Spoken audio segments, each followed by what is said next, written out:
And hello, everybody. This is MJ Hernandez, your host for the only A's talk show of the Baseball Podcast Network. This is A's Weekly, and we are glad that you guys have come in here for our 8th episode for this A's show that has just been magnificent to host. I'd like to thank again the Baseball Podcast Network, as I do every show. Thank you guys again for giving me the support. I've seen a lot of followers here so far, and hopefully we will expand and grow. We got a good one here today, folks. We got a lot of wild card questions. We got a lot of injury news, and we have a pretty good amount of other stuff to talk about all here. And this is A's Weekly.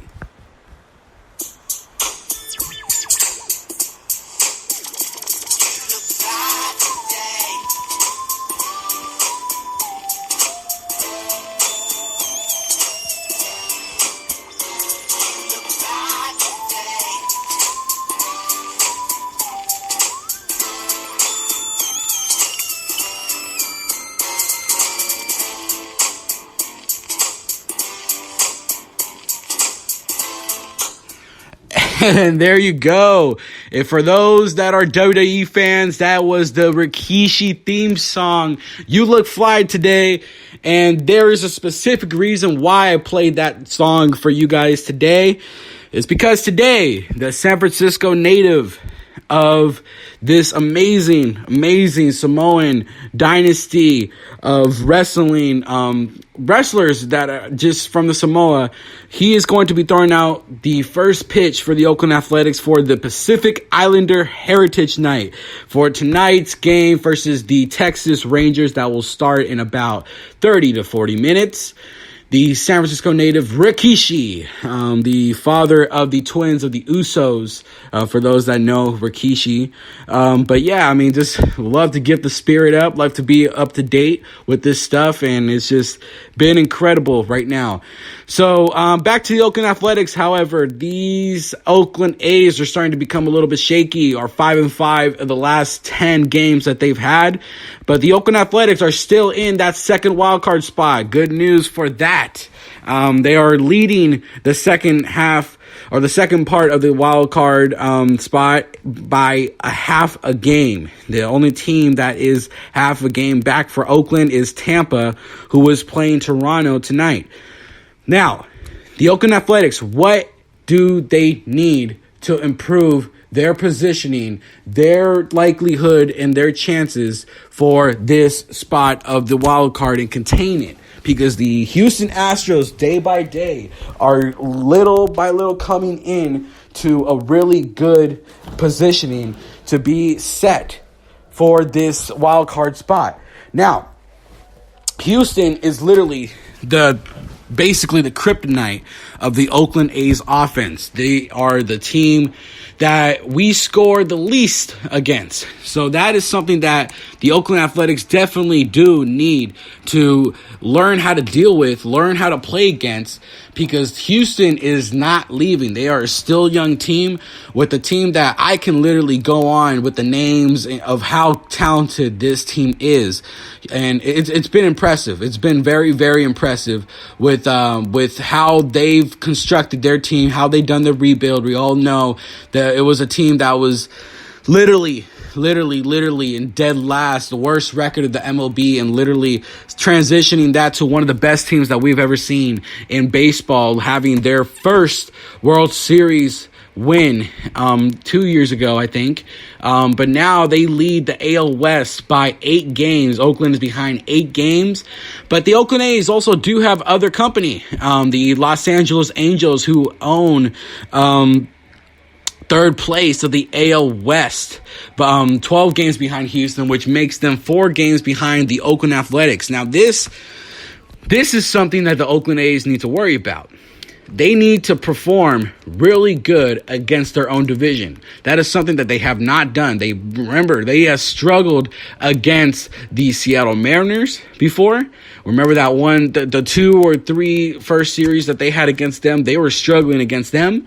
Then Houston becomes a problem. The Houston really just beats us. Texas has been the kind of the easier team for the Oakland A's. They've somehow been able to perform well against Texas, but Texas, little by little, is literally becoming a problem for the Oakland Athletics, because this whole Texas team is a whole new team. I mean, you just got to give credit to what Texas has done with their own organization and making this whole route into a whole great possibility of positives for Texas. The Angels are always that team that you just got to take seriously. They got the best player in Mike Trout.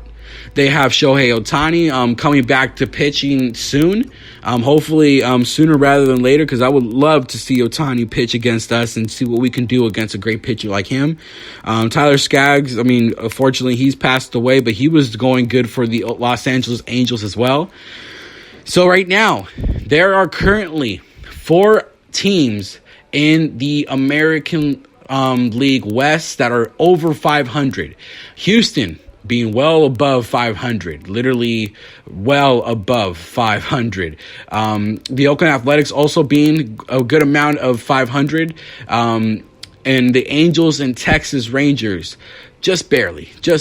I mean, but they are still, you got to respect the above 500 team that they had. In the other leagues, or the other divisions, the AL East only has 3 teams that are over 500. The AL Central has 2 that are over 500. So you just got to respect what these guys can do, what this division can do itself. So, I mean, it's been pretty well for the Oakland Athletics being in the second wild card spot.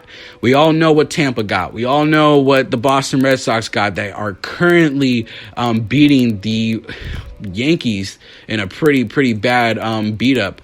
It's been insane. It's been incredible what the Boston Red Sox has been able to do against the New York Yankees, because they are currently winning 9-3 in the bottom of the 7th, and God knows who's been doing damage for that team. But you just have to just give credit to every organization that has done the rebuild and stuff. And Houston has to be one of them. Remember, they all had the Correas, the Altuves, the Bregmans, and it's been working out for them. And now Minnesota is little by little following their footsteps. We all know what Minnesota is about. We faced them a good amount of times. We beat them when they were at home with us and won that series 2-1. And now we tied that series the time when we went over there 2-2. So that was a series that was very promising for the Oakland Athletics, and they still have a good couple of prospects that are in to play and really competing at this level. But these prospects that they contain at the moment are prospects that are probably not ready to get some MLB time right away. Their top prospect, Royce Lewis, is just phenomenal. Still has yet to figure out advanced A hitting, but still, he's still putting up some good numbers, 17 doubles, 16 stolen bases. Got a good amount of walks here and there, but not really that great. But he is expected to figure things out, and he's the leader of the prospects list for the Minnesota Twins. Expected to make his debut next year, not this year. He's not going to be a contributor this year. Neither is going to be the second one, Alex Kirilloff. So you just got a bunch of young kids that are going to be coming in to this Minnesota team in the future that are really going to be great. And the other team that's below the A's right now, that are literally right behind them in the wild card standings, is the Tampa Bay Rays. We all know what Tampa got. Tampa is loaded with talent, and we just got to respect what the Tampa Bay Rays are all about. I mean, they're a team that's young. They have pitching, they have defense, they have hitting. It's literally everything that you would want. They're young, and they have a lot of energy, and they can go into you with a lot of ways to beat you. They're currently 58-47, second place in the AL East. So this is something that the A's need to worry about. They have struggled somewhat with the Tampa Bay Rays, but the Tampa Bay Rays currently have a lot of injuries. You know, the injuries list, it's a big one. I mean, Jose Alvarado, Christian Arroyo, Anthony Banda, Yandy Diaz, Tyler Glasnow, Kevin Kiermaier, Brandon Lowe, and Brandon Lau. That's literally a weird way to spell Lau. Daniel Robertson, Blake Snell, and Ryan Stanek. Now, if you can hear some of the names, you think, okay, those are pretty good players. Blake Snell, literally, great player. Jose Alvarado, great player. Tyler Glasnow, who is doing tremendously well in the beginning of the year, great player. Kevin Kiermaier. And if you look at the prospects that they have some pretty great prospects, especially the two-way player that they have in Brendan McKay, the second top prospect for the Tampa Bay Rays. More seen as a pitcher, but had a little taste of the MLB this year. So he is coming knocking on the door. Wander Franco, someone who is hitting in the high A ball and crushing right now. He is the top prospect of all MLB. He is the best prospect out right now. It's literally not even close. This kid is amazing. Now with Vladimir Guerrero Jr. Graduating from this list and many others that have graduated from this respected MLB top 100 prospects of all MLB, Wander Franco, literally the guy that leads it all. So he is the one that leads the pack with the Tampa Bay Rays, the young organization. Jesus Sanchez is a great player as well, an outfielder. Matthew Liberatore, literally a great pitcher. Brent Honeywell, someone who's expected to lead the rotation next year. This Tampa Bay team is going to be here for a while, and I am expecting them to literally claim some ground in the AL East. This is something that is going to be very interesting to see. Boston, New York Yankees, and Tampa Bay Rays. Those are the three teams that are going to lead this division and literally be the most competitive divisions that we have ever seen in baseball, because they're all powerhouse teams. They're all teams that literally lead in mostly everything for their respective division. The Blue Jays and the Orioles are going to be rebuilding for a while, so it is up to them to really see what they got in their case. And now, back to the A's. However, what do the A's do? What do the A's have? They have 3 interesting series coming up. One is in the process of keep going with Texas, who they played yesterday, lost a big amount yesterday. Don't even want to say the score, but they got their butts kicked. But Texas, with Friday, Saturday, and Sunday all at home. Milwaukee for 3 games, and then they got the St. Louis Cardinals. Now, the Oakland A's, what they can possess, they have the offensive team. It hasn't really showed out for the previous 4 games, but they have done something offensively, and the offense really keeps them in the games. Now, what we can do for this season is out-hit this pitching. That is one possibility. That the A's need to start hitting great pitchers. Charlie Morton, remember when he was pitching against us, this guy literally did whatever he wanted against our hitters. Literally shut them out. Same that can be said with Jarrett Cole. Same that can be said with Justin Verlander. That's literally the pitching that we're going to be facing in these wild card games, or in the playoffs if we do advance after the wild card, or if we even get first place. You never know what can happen. But the A's need to just start hitting against good pitching.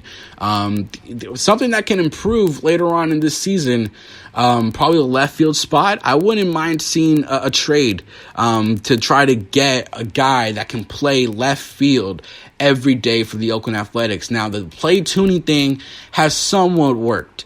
And when I say somewhat, it is somewhat worked because it's literally been kind of okay for the Oakland Athletics. Mark Canha is literally the only reason why I'm saying that. The only reason why I say Mark Canha, he has a 2.8 WAR, third currently in WAR for the Oakland Athletics. Now, when we see that in Mark Canha, this guy literally went from last year being a guy that can only hit left-handed hitters